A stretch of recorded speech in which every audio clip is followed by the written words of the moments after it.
Buenos días a todos. Me toca el honor de presentar a Tolentino Mendonça, que nos va a hacer la conferencia de esta mañana, la primera de esta mañana.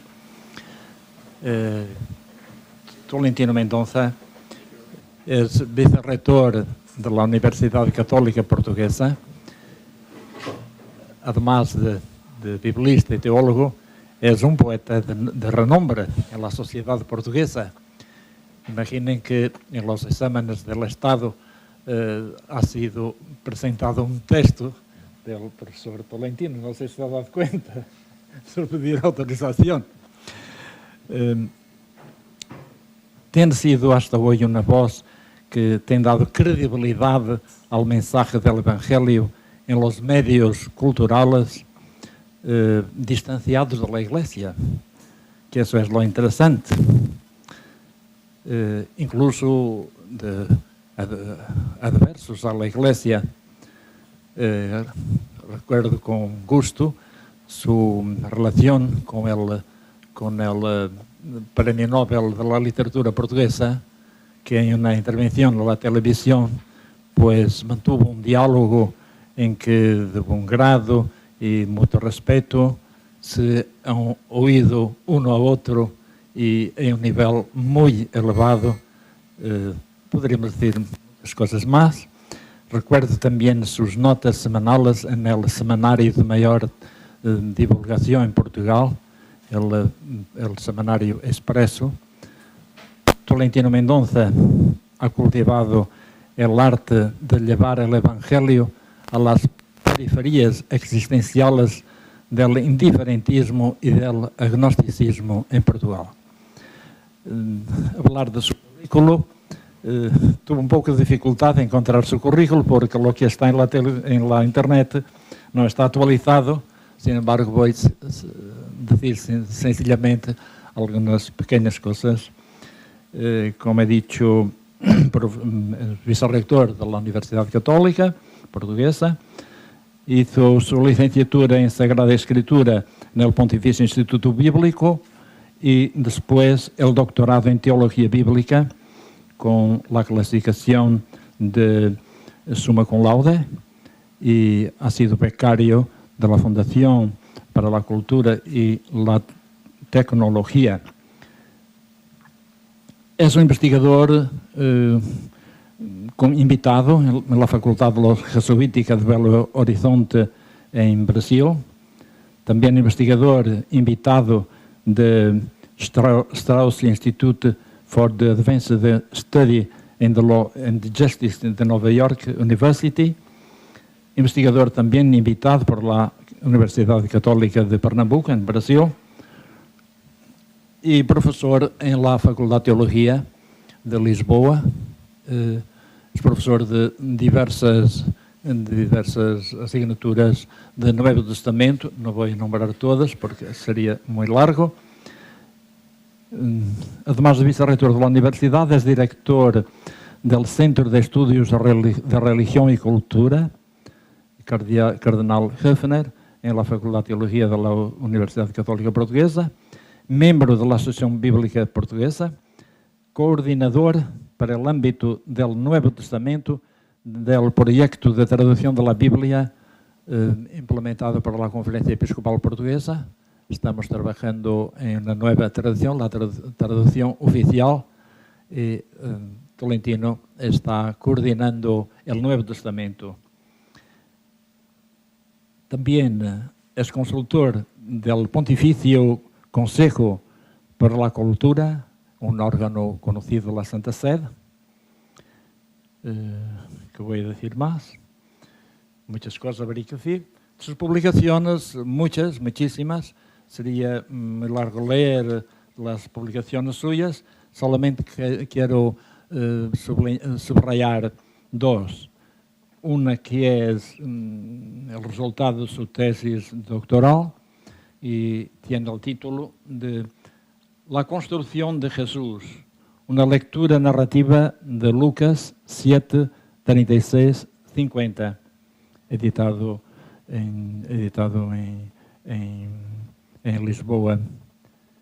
Y también la lectura infinita Bíblia e interpretação. Tem também muitas obras traduzidas de várias línguas, francês, castelhano,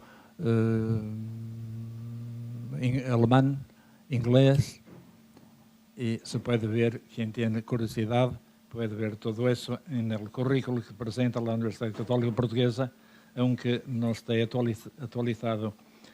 Vamos ouvir-lhe, me quedo com a apresentação do tema que vai tratar, o relato da experiência missionera em las cartas de São Paulo.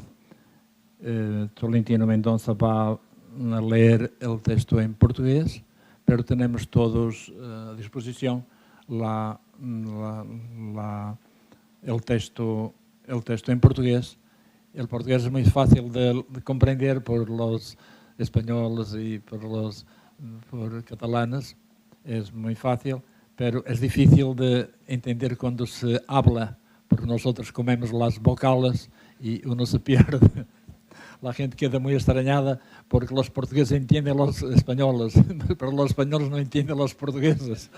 La razón es muy sencilla, es que comemos las vocales, las cambiamos de sonido, los ditongos y todo. Y tenemos aquí el texto, por lo tanto doy la palabra al profesor Tolentino. Muchas gracias. Buenos días a todos. En mi mejor portuñol, decir que es para nosotros una gran alegría y este encuentro de las tres asociaciones bíblicas, la española, la catalana y la más joven, la portuguesa, es para nosotros un motivo de grande esperanza. Cuando Armindo, que es el presidente de la nuestra asociación, ha hablado entre nosotros de este proyecto, soy testemunha del grande entusiasmo, porque la cercanía geográfica en estos años no siempre ha proporcionado un conocimiento, un trabajo común que sería tan importante en el campo teológico y sobre todo para nosotros en el campo bíblico.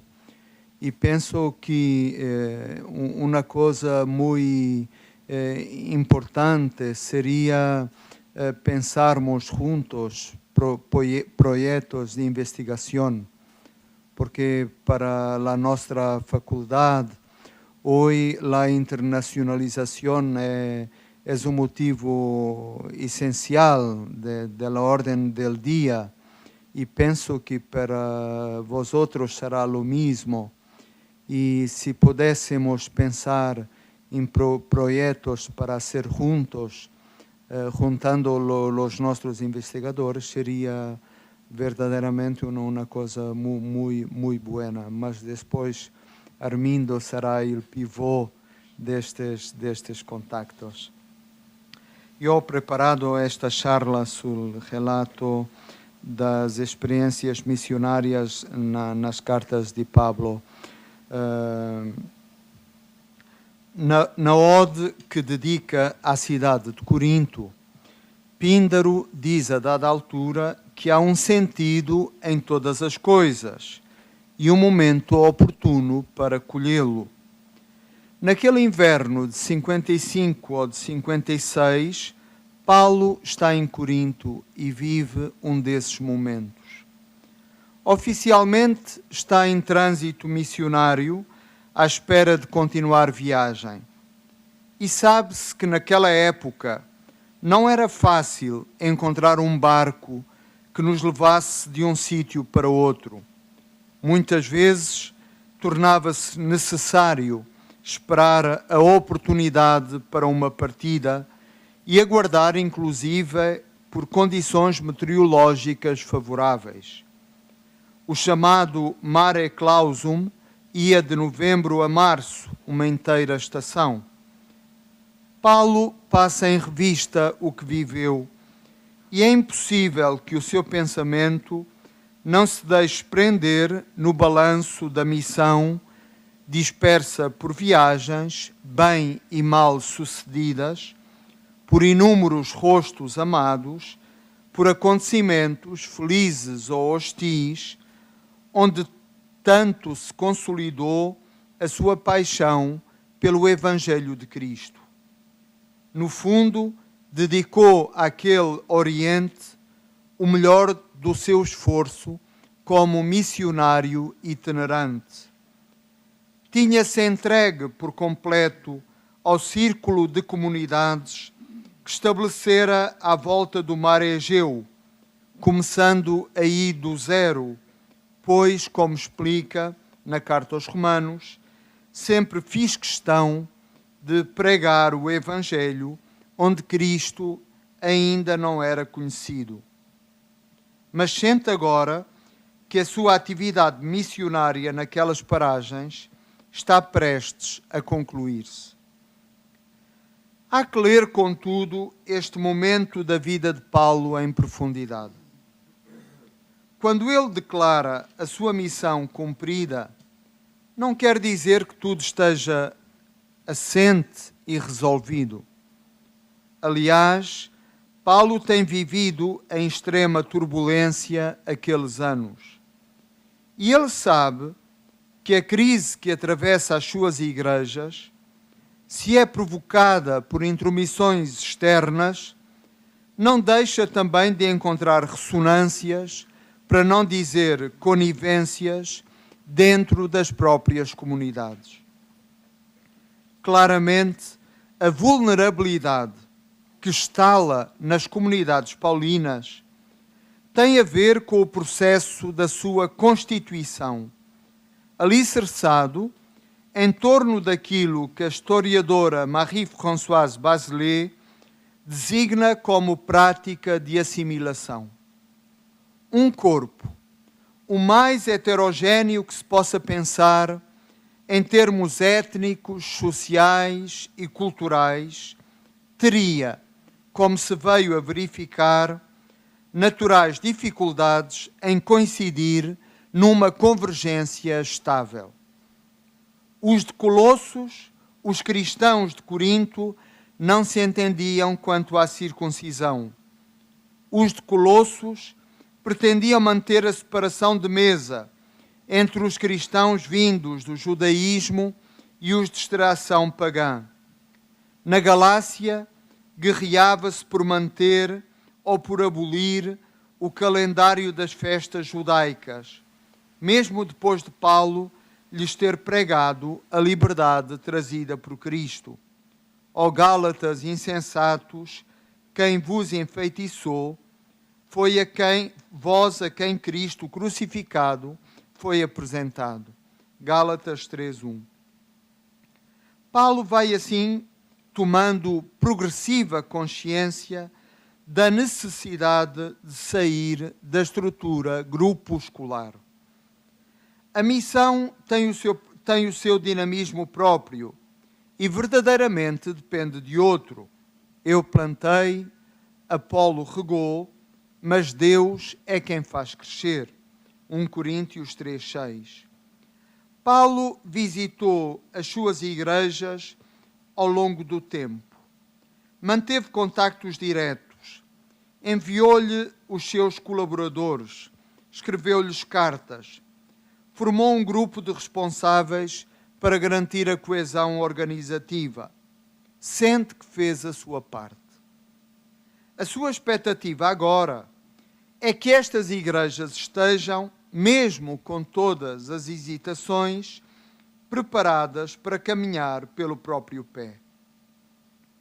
Neste inverno em Corinto, andando no movimentado porto que se abre sobre o mar Egeu, ou recolhido em casa de Gaio, o seu provável hospedeiro, um dos poucos cristãos daquela comunidade que teria batizado pessoalmente, Paulo tem o tempo interior necessário para reconfigurar a sua missão. Talvez mais do que em outras estações, Paulo é aqui um homem livre e um apóstolo maduro. No intenso debate doutrinal com os seus adversários, teve a oportunidade de testar a coerência, mas também de compreender certas insuficiências da sua própria pregação. O diálogo, nem sempre fácil, com as suas comunidades em crise, permite-lhe aprofundar as razões essenciais da fé e do estilo da vida cristã. Andaria agora pelos 60 anos de idade, o vigor físico já não é o mesmo e não lhe resta, porventura, muito tempo. Mas é um Paulo surpreendentemente sereno e esperançado aquele que encontramos. E se há preocupações que desfilam no horizonte, há novos projetos que se forjam. Talvez tenha acontecido que logo ao início da sua missão, quando percorreu na Macedónia um troço da Via Inácia, essa colossal estrada militar romana que partia do Adriático e chegava até Tessalónica e Filipos, ligando Oriente e Ocidente, Paulo tivesse pensado que um dia teria de percorrer aquela estrada até ao fim. Pelo menos é isso que confessa na carta aos Romanos, quando refere que por diversas vezes alimentou o sonho de alcançar a capital do Império. Mas o programa que agora se desenha não é exatamente esse, é maior. Qualquer habitante da bacia do Mediterrâneo concordaria de bom grado com o notável Estrabão, para quem o fim do mundo habitado coincidia com o Oceano Atlântico. E diz ele, na sua obra Geografia, o promontório sagrado é o ponto mais ocidental, não apenas da Europa, mas de toda a oikomene, de toda a terra habitada. E é conhecido o gosto estratégico de Paulo em explorar as possibilidades das fronteiras. Porém, como defende Jerome Murphy O'Connor, é necessário supor a existência de um motivo teológico relevante, porque do ponto de vista prático, a Espanha tinha bem poucos motivos que a recomendassem. De facto, viajante avisado que era, deve ter reconhecido a complexidade algo temerária de tal empresa. No Mediterrâneo Oriental, Paulo movia-se num mundo cuja língua falava, e havia uma rede pré-estabelecida de instituições judaicas e de contactos de que se podia valer. Mas a diáspora judaica não se estendia ao Ocidente, para lá da Península Itálica. Isso significava que não o esperavam muitos ouvidos preparados para compreender, através do conhecimento das escrituras judaicas, o Evangelho de que lhes falaria. Nem haveria muitas bocas a falar grego.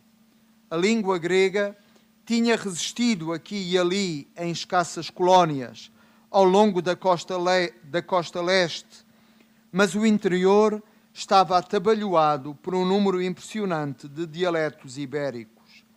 O latim era a língua da administração romana e é possível que Paulo a tivesse conhecido, mas o mesmo não acontecia com uma parte significativa da população que ele sonhava encontrar.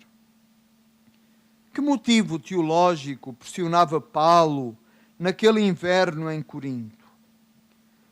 Uma hipótese avançada por Speke e corroborada por outros autores é que Paulo elegera como seu mapa missionário a própria Bíblia. Escreve Speke: para um antigo discípulo de Gamaliel, conhecedor a fundo da geografia religiosa descrita pela Bíblia, a extremidade do mundo ocidental era representada pela Espanha, ou mais exatamente por Tarsis. Ora, Tarsis é uma das cidades pagãs mais vezes citadas no Antigo Testamento, desde a tábua etnográfica de Gênesis 10:4, passando pelas peripécias do relutante profeta Jonas, à visão escatológica de Isaías, que associa Tarsis à esperança messiânica. E diz Isaías 66, 18, 19: virei para reunir todas as nações e línguas, e elas virão e verão a minha glória.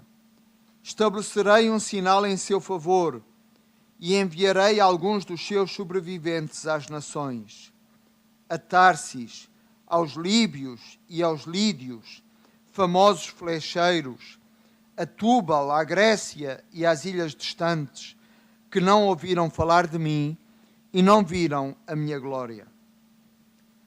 Razões teológicas, culturais e geográficas permitem dizer que um apóstolo consciente do dever de pregar o Evangelho a toda a criatura não podia não ter a Península Ibérica diante dos olhos. E mesmo que não tenha pensado nisso, Paulo saberia que o território ocidental do Mediterrâneo era muito diferente daquele que conhecera como a palma das suas mãos. Não teria levado muito tempo a concluir de que lhe seria útil a experiência de quem estivesse mais perto desse admirável mundo novo. Roma emergiu então como a preciosa peça que lhe faltava. Roma não lhe era completamente estranha. Os seus fiéis colaboradores, Priscila e Áquila, provinham dessa igreja. Eles trabalham ao lado de Paulo, primeiro em Corinto e depois em Éfeso. Há uma rede de relações que o capítulo 16 da Carta aos Romanos nos deixa supor. Nesse capítulo, o apóstolo saúda 26 pessoas, 24 das quais são tratadas pelo nome. Além disso, refere 3 igrejas domésticas e 2 grupos de antigos escravos que podem corresponder a outras 2. De Andrónico e Júnia, Paulo diz serem seus parentes e companheiros de prisão. A adjetivação de caro amigo, dedicada a Amplíato, não pode não ser considerada, e muito menos o que Paulo diz a Rufo, que a mãe deste foi uma mãe para ele. Por outro lado, é natural que Gaio, o anfitrião de Paulo, tivesse conhecidos na comunidade de Roma, pois endereça-lhe saudações, e a ele associam-se 2 irmãos, Erasto e Quarto, ambos com nomes greco-latinos, sendo que o primeiro tem a alta posição de tesoureiro da cidade. E também não faltariam em Corinto mercadores e viajantes de passagem, capazes de levar e trazer informações. Assim, Paulo poderia estar confiante de que encontraria cumplicidades entre os companheiros de Roma.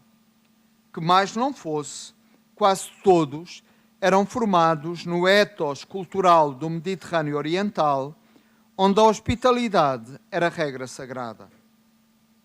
Mas não se tratava apenas de suporte logístico ou linguístico, embora isso estivesse naturalmente na mente de Paulo. Se fosse apenas isso, talvez Paulo o encontrasse mais à mão entre as comunidades por ele fundadas na Ásia Menor e na Grécia. Paulo precisava de outra coisa dos cristãos de Roma. A intenção dele era envolver a igreja da capital do Império nesta sua missão. Nesse sentido, interessa voltar com atenção às palavras que Paulo escreve. Espero ver-vos passando por vós em Roma e por vós ser encaminhado para lá, para as Espanhas, depois de ter gozado um pouco da vossa companhia. Romanos 15, 24. O modo como no Novo Testamento se usa o verbo propempo, encaminhar, enviar, mandatar, faz dele, escreve James Dunn, quase um termo técnico para a provisão garantida por uma igreja como apoio missionário. Que desejava então Paulo? Paulo tinha a expectativa que a comunidade de Roma pudesse assumir como sua a missão em Espanha, à maneira do que havia feito a comunidade de Antioquia com as suas primeiras missões. Paulo entendia-se como embaixador, e a carta aos Romanos pode bem assemelhar-se diz Robert Jewett, a uma típica apresentação de credenciais. E o autor não tem dúvidas. O seu propósito é desencadear uma missão cooperativa a fim de evangelizar as Espanhas.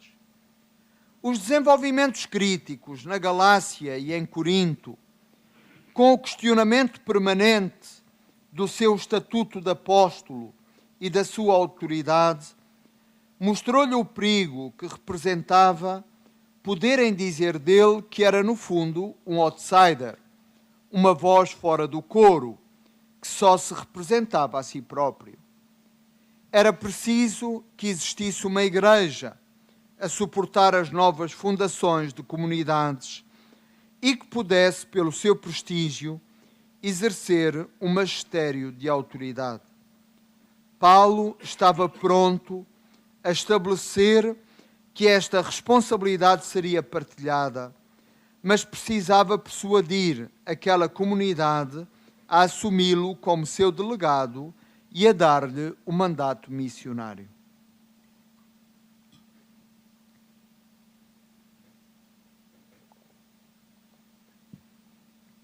Como fazê-lo?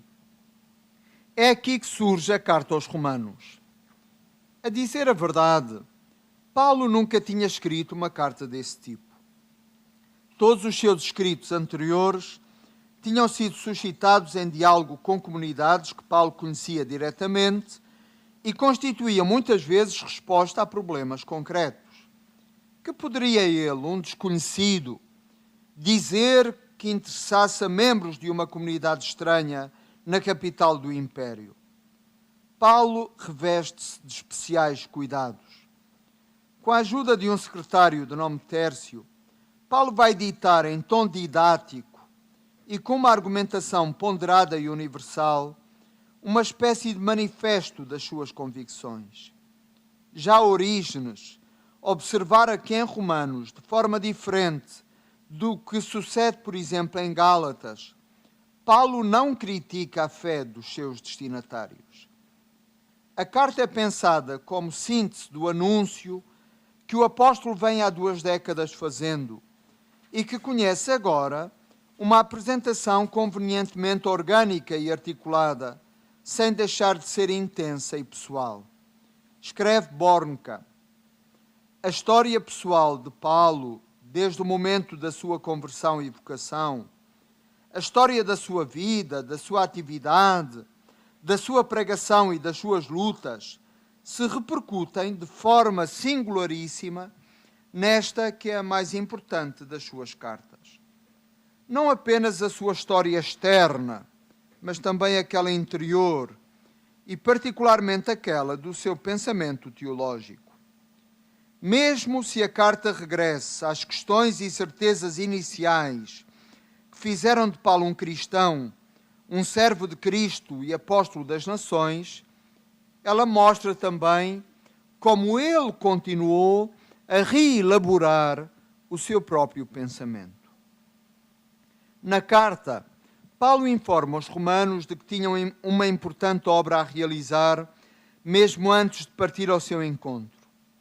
As suas igrejas na Macedónia e Acaia tinham reunido um generoso pecúlio para a tão acalentada coleta destinada aos pobres de Jerusalém.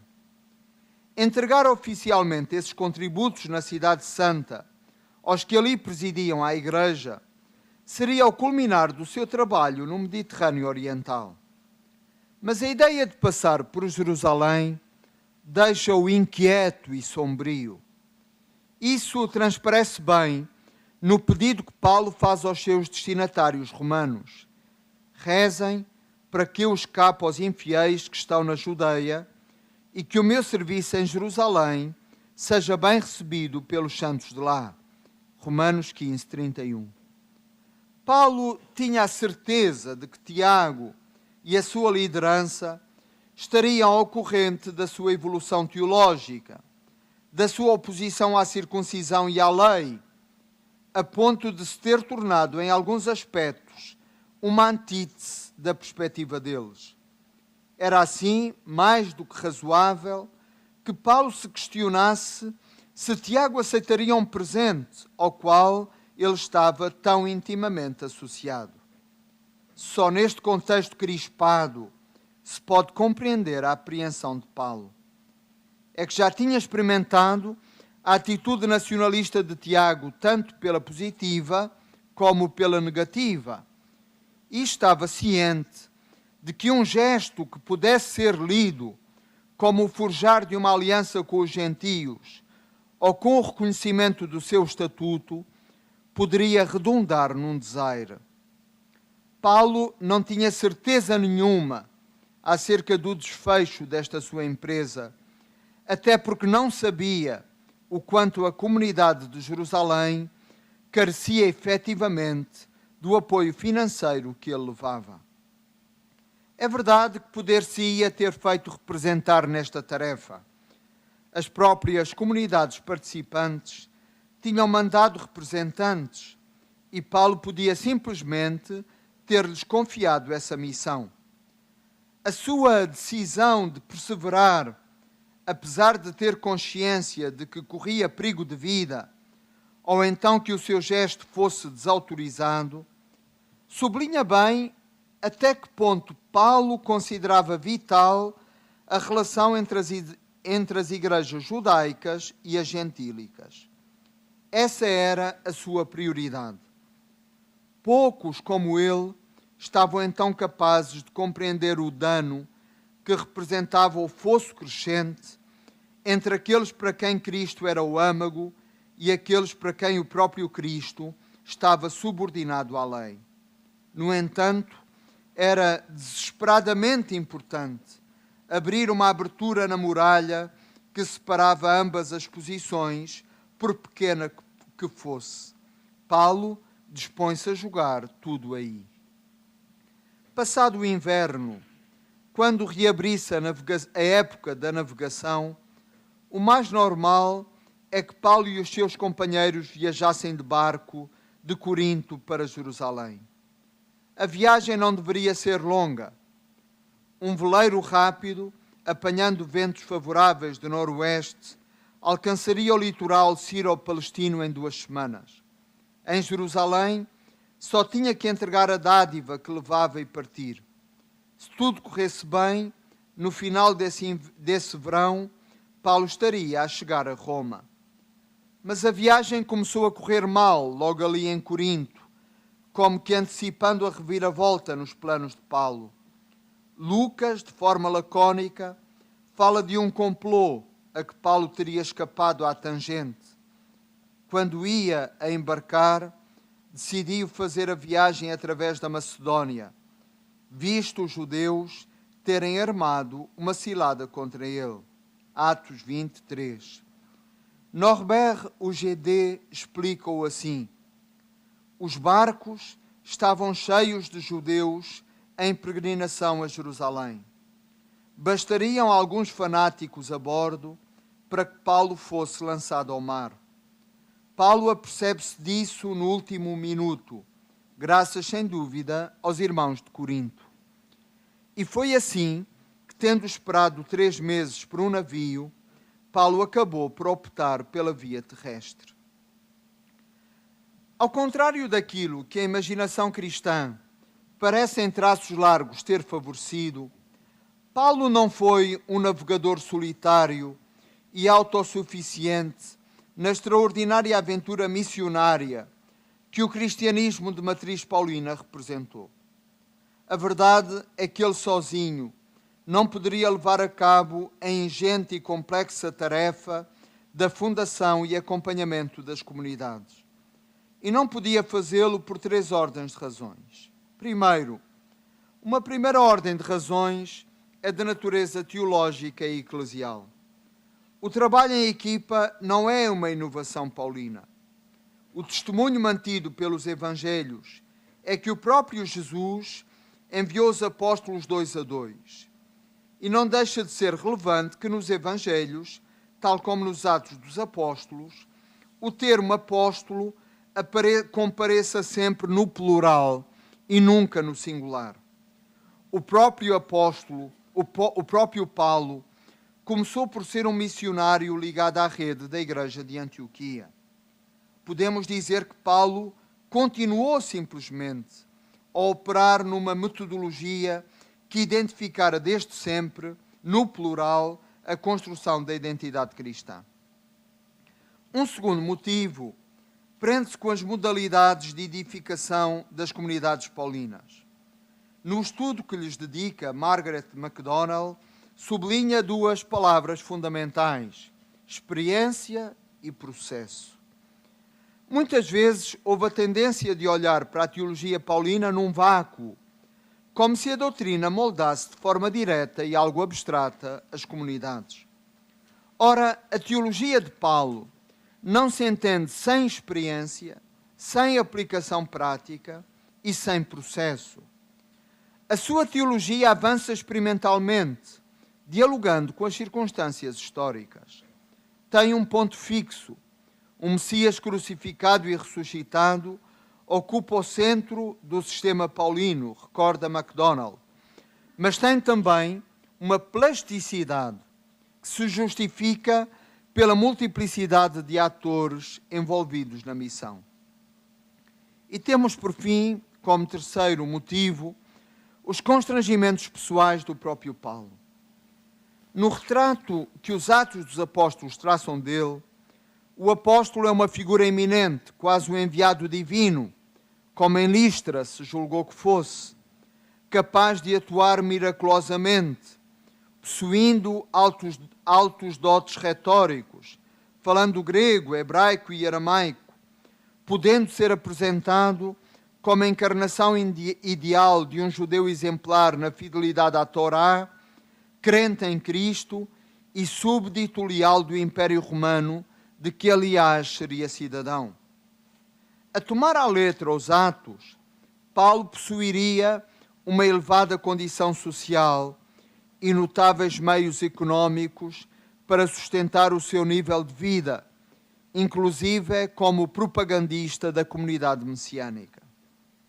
Há que reconhecer que esta importante posição social atribuída a Paulo não recebe confirmação das cartas paulinas. Bem pelo contrário. Todas as afirmações de Paulo nesta matéria nos obrigam a pensar que Paulo tenha trabalhado manualmente para garantir o sustento próprio e que tenha recebido ajudas económicas alheias. O quadro traçado por Ock pode parecer demasiado cru, mas tem mais realismo histórico do que as imagens idealizadas de Paulo que subsistem. Diz ele: Paulo era o fabricante de tendas, muito mais do que habitualmente se imagina. Esta atividade absorvia a maior parte do seu tempo. A sua vida era em grande parte a vida de um homem empregado numa oficina, inclinado sobre a banca de trabalho como um escravo, trabalhando conjuntamente com outros escravos. Podemos, por isso, concluir que Paulo tinha de recorrer a uma abundante rede de colaboradores para levar a bom termo as exigências da sua missão. O escritor de viagens contemporâneo Bruce Chatwin, que escreveu muito sobre o espírito da viagem, confessa na sua obra Anatomia da Errância que a pergunta-chave de que devemos partir é a seguinte: por que é que os homens se deslocam em vez de ficar parados? Esta pergunta reconduz-nos ao centro do mistério do próprio homem. Por que é que os homens se deslocam em vez de ficar parados? As viagens nunca são exteriores. Não é simplesmente na cartografia do mundo que o homem viaja. Deslocar-se implica uma mudança de posição, uma maturação do olhar, uma abertura ao novo, uma adaptação a realidades e linguagens, um confronto, um diálogo tenso ou deslumbrado que deixa necessariamente impressões muito fundas. A experiência da viagem é a experiência de fronteira e do aberto, de que o homem precisa para ser ele próprio. Nesse sentido, a viagem é uma etapa fundamental da descoberta e da construção de nós próprios e do mundo. É a nossa consciência que deambula, que descobre cada detalhe do mundo e olha tudo de novo, como que pela primeira vez. A viagem é uma espécie de propulsor deste olhar novo. Por isso, é capaz de introduzir na nossa vida e nos quadros da sua organização elementos sempre inéditos que podem operar aquela recontextualização radical que em vocabulário cristão nós chamamos conversão. Muitas mudanças de paradigma epocais e também eclesiais tiveram a ver precisamente com a experiência da viagem e da missão. Chatwin utiliza para isto a expressão alternativa nómada, expressão secular, mas que pode bem ser transportada para o domínio teológico e bíblico. Abraão é um viajante. Moisés descobre a sua vocação e missão como mandato de itinerância. Muitos dos profetas de Israel, de Elias a Jonas, viveram como exilados e banidos. Jesus não tinha onde reclinar a cabeça, habitando e dando sentido a um trânsito permanente. Os seus discípulos são enviados como missionários pelas 4 partidas da terra. E Paulo é o missionário das nações. A experiência da missão define-se por uma extraterritorialidade geográfica e simbólica, sem cidade e sem morada, que permite a brecha, a abertura à revelação de um sentido diferente e maior. A viagem, quando vivida como evento missionário, torna-se por excelência o lugar de uma recondução a um novo centro. O sujeito que se desloca é chamado a trilhar o caminho fora de si como analogia e meio para percorrer um itinerário dentro de si, um itinerário espiritual. Paulo é o homem das encruzilhadas. Viveu e operou em mundos diferentes, falando línguas e culturas diversas, em espaços humanos e políticos heterogéneos, para não dizer contrastados. Desenvolveu uma presença mais continuada ou mais esporádica em centros urbanos distantes, como Antioquia na Síria, Éfeso na Ásia Menor, Filipos, Corinto, Atenas na Grécia, culminando a sua trajetória em Roma. Olhando para a inquietude do seu enredo biográfico, podemos classificá-lo como um verdadeiro corre-mundos da época antiga. E esta marca nómada prolonga-se visivelmente pela sua personalidade. Alternativa, viva, emotiva, transhumante, inesperada, costurada em alterações, altercações e aventuras. Numa aproximação psicológica à figura de Paulo, Siriganho e Montucci escrevem: a visão complexiva e unitária da vida afetiva de Paulo oferece um panorama completo de sentimentos humanos. Há uma prevalência nele de sentimentos fortes, marcados, até punitivos, mas a esses fazem contraponto sentimentos intensíssimos de ternura, afetuosidade e reciprocidade. O apóstolo soube, no meio de tanta mobilidade, encontrar e partir de um ponto de unidade fundamental para a arquitetura da sua missão e dele próprio. A formação do jovem chamado Saulo, como Lucas pela primeira vez o descreve em Atos 7,58, mostra de forma muito clara como nele, progressivamente, se foram reunindo as condições necessárias para que se tornasse um peculiar missionário no seu mundo. Recebeu uma educação poliglota, longa e diversificada, com estadias em centros de cultura diferentes, o que lhe proporcionou uma visão do mundo estruturada a partir da sua matriz judaica, mas ao mesmo tempo aberta a esse Mediterrâneo, onde virá a circular intensamente. Jerusalém provavelmente constituiu para Paulo desde cedo o seu ponto de ancoramento.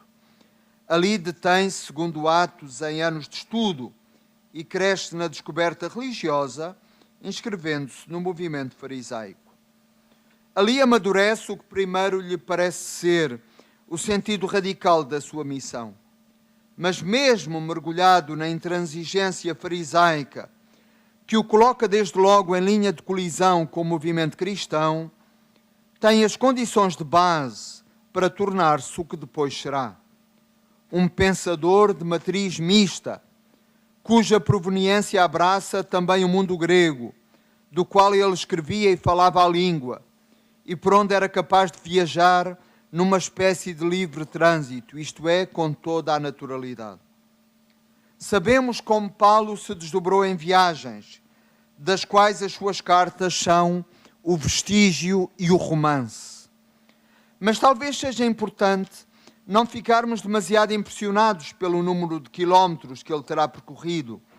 Não esqueçamos que Paulo é fundamentalmente um missionário, isto é, um viajante funcional.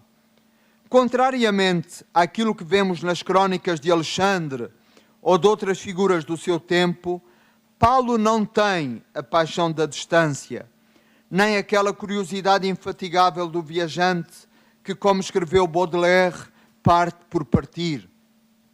Primeiro, ele parte porque se sente mandatado do alto.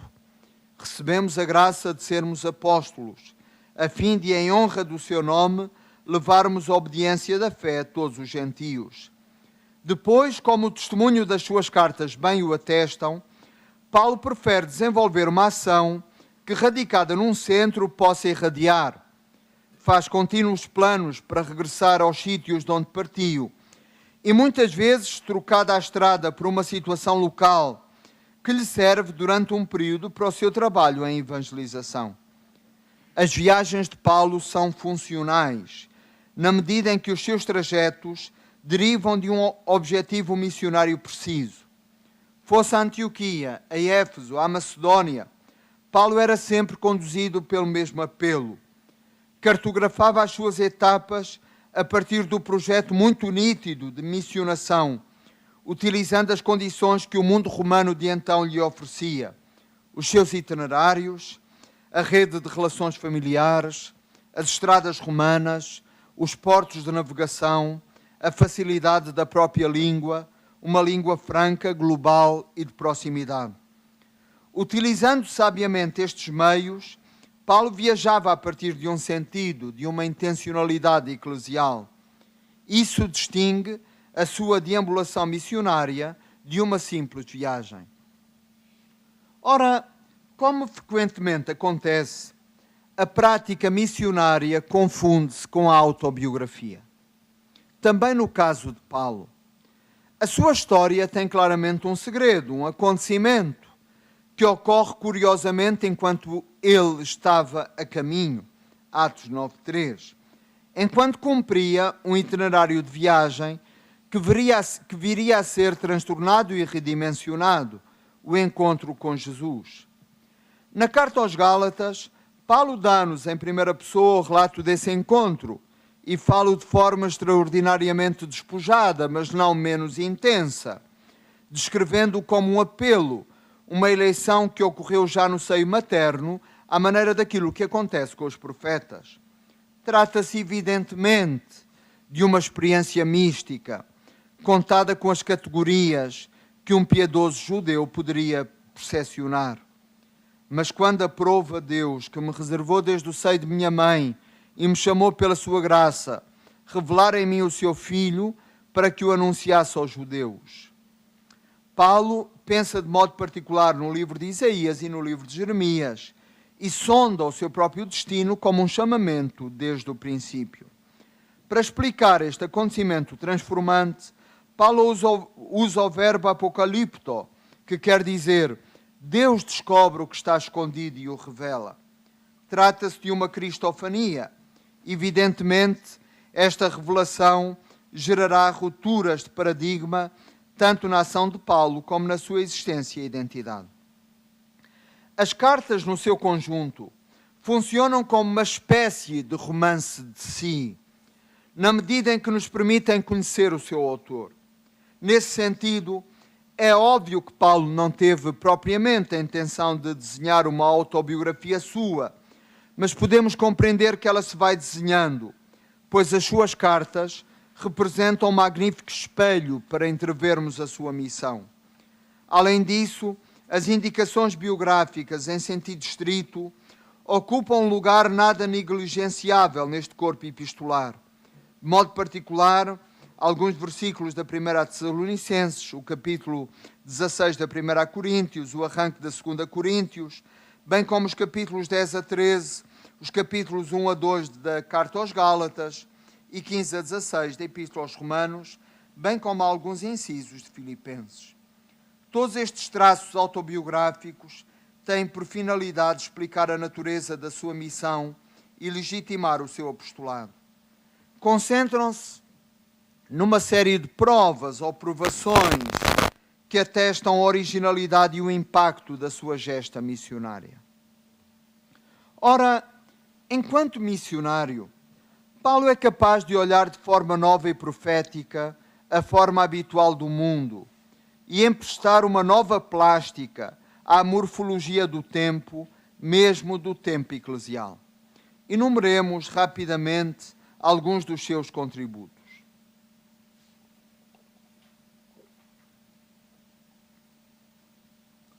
O mundo greco-romano que Paulo conhecia era dominado pelas oligarquias.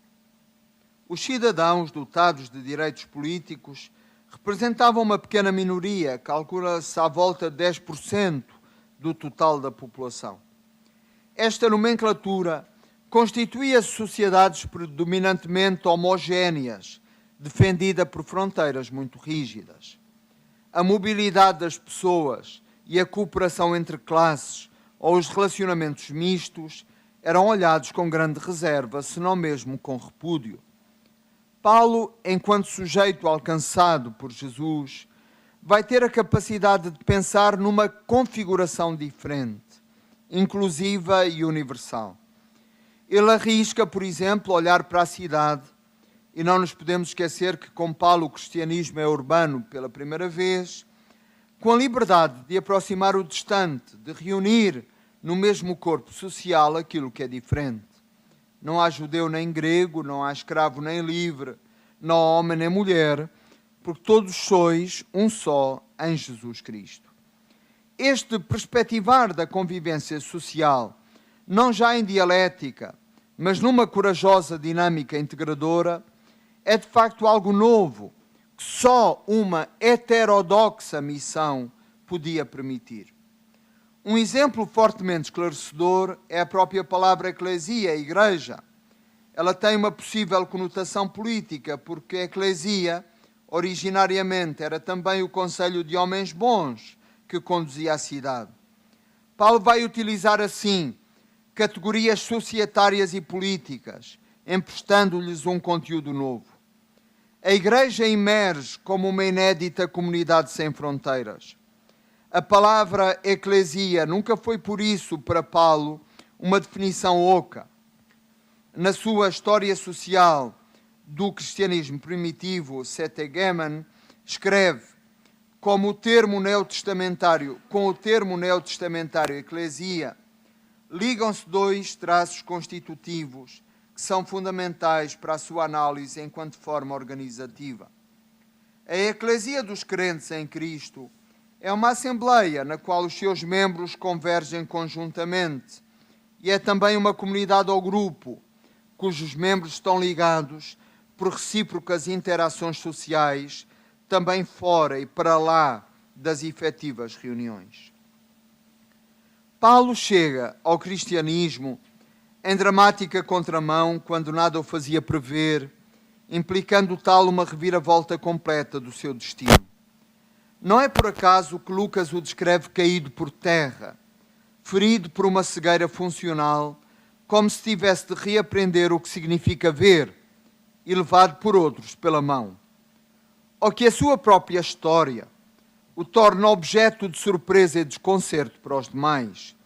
Aquele que já nos perseguiu anuncia agora a fé que antes destruía, diziam os cristãos da Judeia. O cristianismo começa em Paulo pela operação necessária de instauração ou de reinstauração do sujeito crente. Assim, a lição de Paulo é que cristãos não somos, mas sim nos tornamos, obrigando-nos a romper com o conformismo teológico de um cristianismo como dado adquirido, que se dá meramente por descontado, como se ser cristão fosse a coisa mais óbvia deste mundo.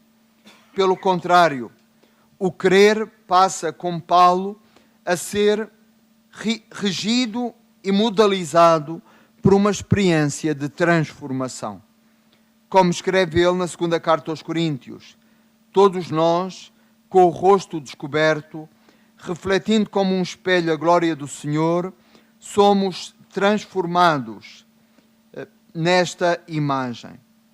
Um marcador desta nova identidade transformada é o batismo, que na perspectiva de Paulo se compõe de dois elementos.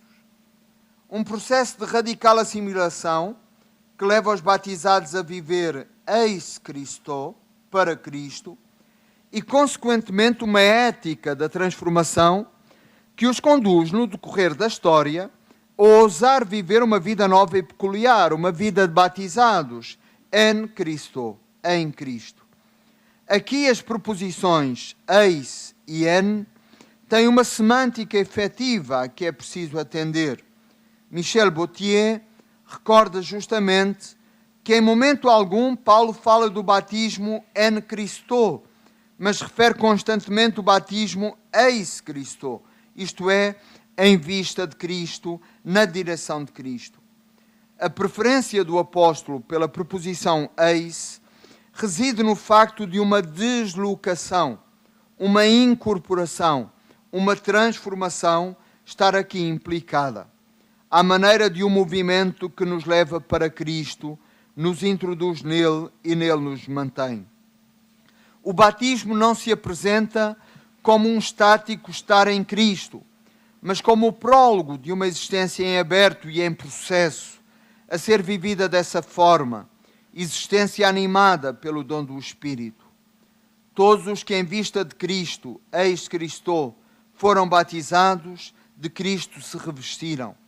Não há judeu nem grego, escravo nem livre, homem nem mulher, pois todos são um só em Cristo Jesus.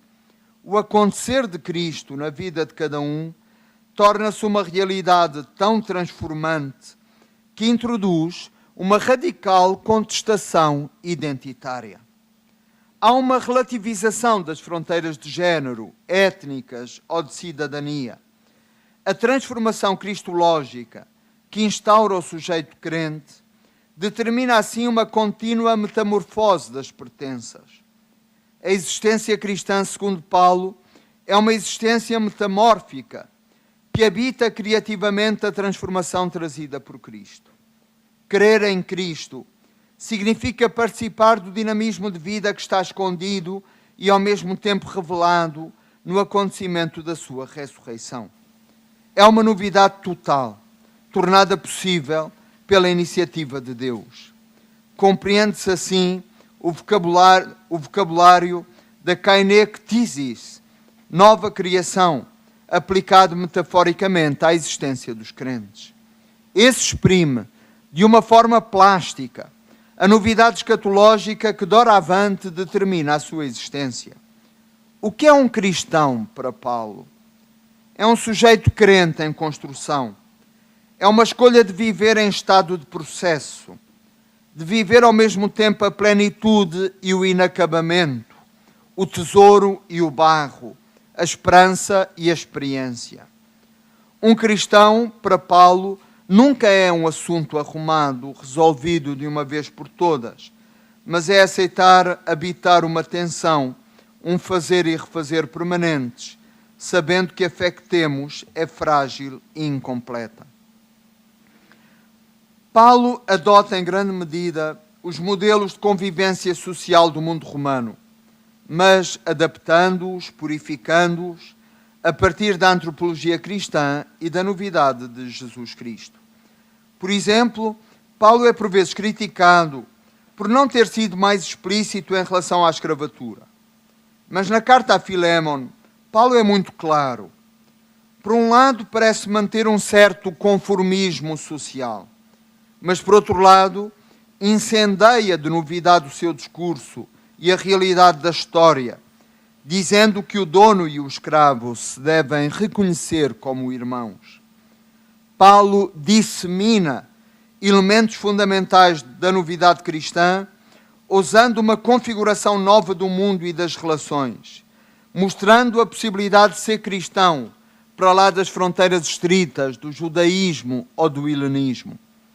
Com Paulo, nós percebemos que é a própria experiência cristã que se torna missionária. É a própria experiência cristã que viaja. Igual novidade repercute-se na luta em que Paulo se envolve para que a mesa seja um reflexo da convivialidade fraterna e igualitária, e não já das assimetrias e das exclusões. A ruptura que Paulo ensaia com Pedro a esse propósito na carta aos Gálatas vale mais do que 1000 palavras. Sabemos como a mesa é um espaço por excelência das identidades e da sua salvaguarda. A mesa é um lugar exclusivo e a grande revolução cristã é transformar a mesa num lugar abrangente, num espaço de abertura, onde as nossas identidades se reinventam a partir da universalidade do encontro. E por fim, Paulo é talvez aquele que pela primeira vez separa no mundo antigo a religião da cultura.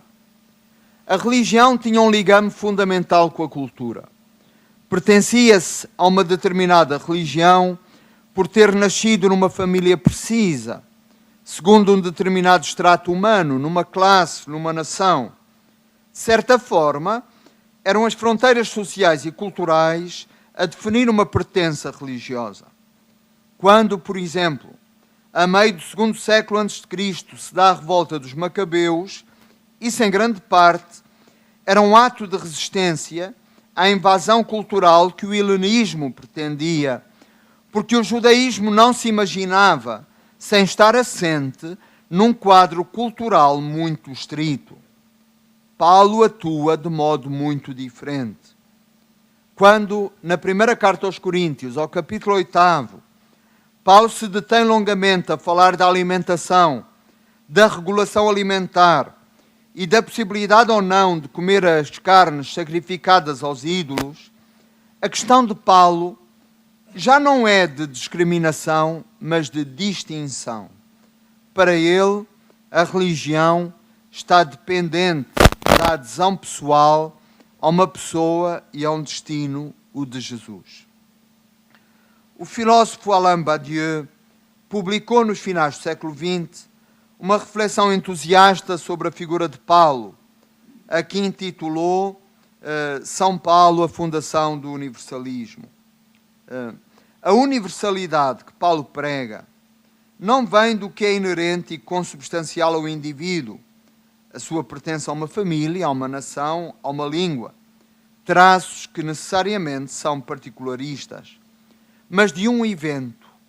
O que produz a verdade sobre o homem e sobre todos os homens é agora um evento e uma proclamação que contrastam com a multiplicidade dos particularismos, a morte e a ressurreição do Messias Jesus.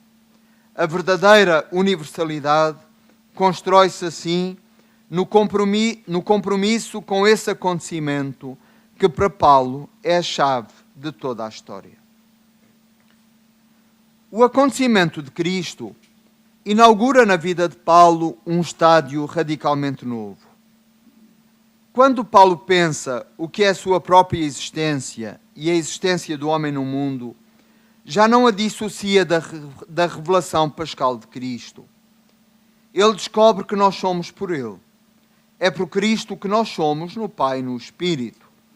Cristo, pela sua morte e ressurreição, introduz-nos numa relação nova e dinâmica com Deus. Temos acesso à sua intimidade.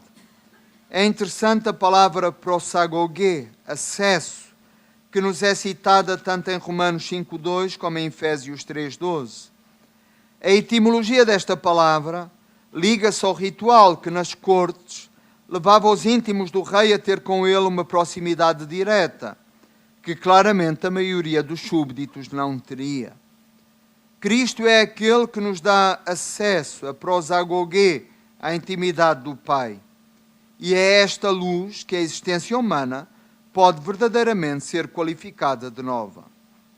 Evidentemente, isto não nos dispensa do caminho da provação e da dificuldade das múltiplas provas. A vida de Paulo, como a de todo o missionário, é uma vida recheada de durezas, de factos inesperados, de contrariedades. Mas a fé investe perseverança e esperança na duração. A razão desta confiança é a superabundância, a plenitude, o pleroma inultrapassável da graça de Cristo. Somos associados à missão de Cristo e a nossa existência torna-se uma existência crística. Paulo retira daí todas as consequências e faz da dicção missionária do mistério pascal o centro da sua praxis e da sua teologia.